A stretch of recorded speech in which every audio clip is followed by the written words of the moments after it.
Non, c'est pas plus mal d'avoir un gros cul quand on est dépressif, je vais vous dire, parce que ça donne un but dans l'existence, en fait. Maigrir, on sait pourquoi on se lève le matin, c'est ça. Et quand on a un but dans la vie, on se suicide moins. Moi, je me suicide beaucoup moins qu'avant. Vraiment. Alors bon, c'est aussi à cause de tout ce qui se passe aussi depuis quelques années là. Le djihadisme, Pray for Paris, Pray for toutes les capitales où ça se passe. Là, je suis un peu paumée moi spirituellement, c'est vrai. Et du coup, je me dis, le suicide, c'est risqué peut-être un peu. Hein. C'est vrai, c'est une belle idée en soi, le suicide. Attention, hein, c'est une très belle invention. Quand t'es au bout de ta vie, que tu te dis, bon, visiblement, l'existence, c'est quelque chose qui n'a pas été fait pour moi. Tu te dis, bon, au pire, si ça tourne mal, j'ai l'option suicide, je peux le faire. Hein. C'est une idée qui est très réconfortante, en fait. Mais si le doute spirituel intervient, alors là, c'est plus du tout une idée réconfortante, parce qu'on se dit, mais t'imagines, tu te suicides, et boum, il y a une vie après la mort, en fait. Encore cette merde. Non, c'était pas le projet en fait. En fait, t'as intérêt d'aimer la vie si tu te suicides en fait, parce que c'est peut-être pour toujours que tu te la cognes après. Moi j'ai très peur de la vie éternelle. À cause de ça, et en plus ils sont tous dessus là. Ça y est, c'est le projet. Ils sont tous dessus. Ils veulent supprimer la mort. Hein. Pour de vrai, c'est une vraie information. Google investit des milliards de dollars dans la recherche contre la mort. Hein. Mark Zuckerberg, notre père à tous, investit une grande partie de sa fortune dans la recherche pour la vie éternelle. C'est fascinant quand même. Hein. Il y a les 3/4 des habitants de cette planète qui a l'espérance de vie d'un labrador cancéreux à peu près. Et dans la Silicon Valley, on est là, ça fait chier de mourir d'un cancer à 85 ans. C'est fascinant quand même. Non mais c'est flippant. On est peut-être sur le point d'éradiquer la mort là. C'est flippant. C'est flippant. Moi, j'ai peur que ma mère l'apprenne en plus.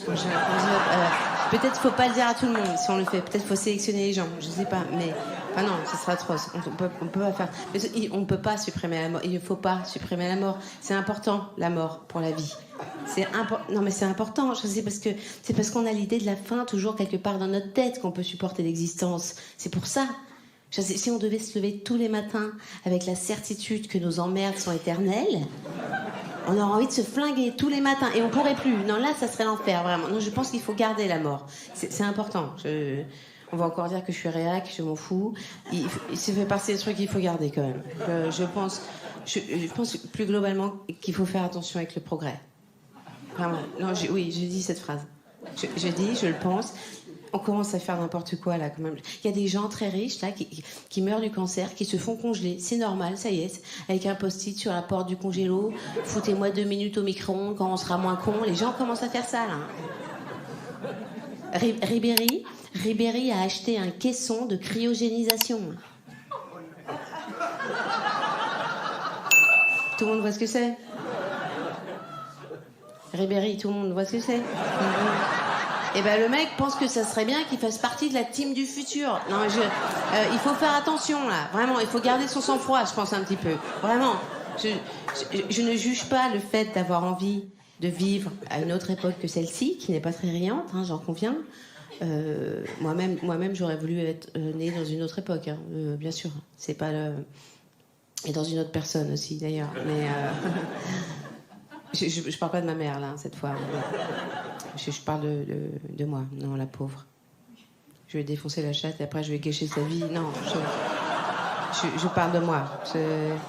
J'aurais voulu naître dans une autre personne que moi, c'est ça. Moi, si j'avais eu le choix, j'aurais voulu naître dans Leonardo DiCaprio. Ça m'aurait plu, vraiment. Être un artiste comme ça, avec des vraies convictions écolo, et baiser des putes sur des yachts, ça m'aurait plu. Ça m'aurait beaucoup plu. Et en plus, ça aurait été logique parce que Leonardo DiCaprio, c'est l'anagramme de Blanche Gardin. Donc il y a un truc. Ah non, pas du tout. Il manque, il manque pas mal de lettres. C'est dur les anagrammes. Je passe beaucoup de temps à faire des. Par contre, Carpe Diem, c'est l'anagramme de ça déprime. Ça, vous pouvez me croire sur parole. J'ai fait le calcul, ça marche. Carpe diem. C'est la mode. Hein. Carpe diem, il faut profiter, il faut profiter. C'est pas très bon signe. C'est parce que... Moi j'ai essayé, de profiter du moment présent, de cueillir dès aujourd'hui les roses de la vie, tout ça. Mais quand il se passe rien, c'est compliqué. En fait. Moi, il ne se passe plus rien dans ma vie. Ma vie privée est un désert événementiel. Vraiment, il ne se passe plus... Moi, j'ai 40 ans, je suis célibataire depuis 4 ans maintenant. Il ne se passe plus rien dans ma vie. Mais les années passent, il ne se passe plus rien de nouveau. Il n'y a plus jamais... Si je mets des colliers, ça c'est nouveau. Voilà, ça c'est la nouveauté, 2017. Je mets des colliers. C'est... Oui, je mets des colliers. Je me dis, quitte à pas me faire baiser, autant ressembler à une femme de lettres. Voilà. Au moins, tu ressembles à quelque chose. Pas à quelque chose de génial, mais à quelque chose d'identifiable pour les gens, quoi. Les gens se disent, tiens, une femme de lettres. Bon, ouais, je me dis, ça c'est bien. J'existe. Je suis à 2 doigts des lunettes avec la chaînette, là. Je sens que ça va m'arriver. Je sens que ça va arriver. Mais c'est pas grave en même temps, parce que je trouve ça touchant comme objet. Non, les lunettes avec la chaînette, c'est vrai, c'est touchant cet objet. C'est quand même un signe extérieur de solitude extrême, cet objet. Enfin, je veux dire, les lunettes avec la chaînette, c'est pour moi... Enfin, c'est surtout un signe de niveau de gestion de la solitude qui m'intéresse beaucoup.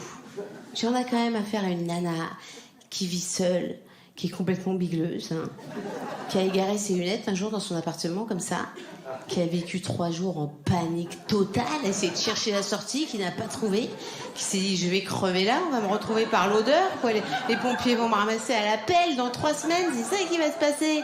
Elle est là, elle a probablement fini les 4 fers en l'air dans son couloir, à gémir, c'est fini, elle est comme ça.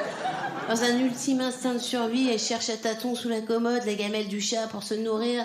Et une dernière fois, comme ça, elle retombe miraculeusement sur ses lunettes. Et elle se dit qu'à cela ne tienne, je me les arrime au corps, ces lunettes. Je veux vivre. C'est ça qu'elle se dit.